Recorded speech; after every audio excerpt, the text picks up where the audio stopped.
বহুদিন পর বাংলা সিরিয়ালের প্রধান চ্যানেলে ফিরলেন অভিনেত্রী স্বস্তিকা দত্ত। অনেক দিন হয়ে গেছে অভিনেত্রীকে কিন্তু বাংলা ধারাবাহিকে অভিনয় করতে দেখা যায়নি। কয়েকদিন আগে আপনাদেরকে জানিয়েছিলাম যে অভিনেত্রীকে একটি নতুন ওয়েব সিরিজে দেখা যাবে। তবে এবার কিন্তু ওয়েব সিরিজ নয়, এবার বাংলা ধারাবাহিকের প্রধান চ্যানেল স্টার জলসাতেই ফিরলেন অভিনেত্রী।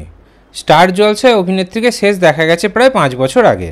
2019 সালে বিজয়িনী ধারাবাহিকে প্রধান নায়িকার ভূমিকায় অভিনয় করেছিলেন তিনি।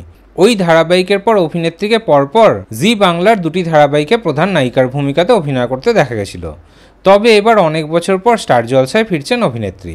তবে এবারও কিন্তু কোনো ধারাবাহিকে নয়, স্টার জলসায় আসতে চলেছে বাংলা বিনোদনের সবচেয়ে বড় অ্যাওয়ার্ড শো স্টার জলসা পরিবার অ্যাওয়ার্ড।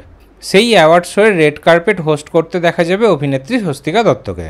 স্টার জলসার এই মুহূর্তে জনপ্রিয় ধারাবাহিকের নায়ক নায়িকাদের সঙ্গে অনেক মজা করতে দেখা যাবে অভিনেত্রী স্বস্তিকা দত্তকে।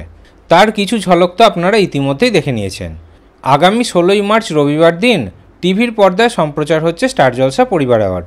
বিকেল 5টা থেকে শুরু হয়ে যাবে রেড কার্পেট। তাহলে এই খবরটি শুনে আপনাদের কেমন লাগলো কমেন্টে অবশ্যই জানাবেন।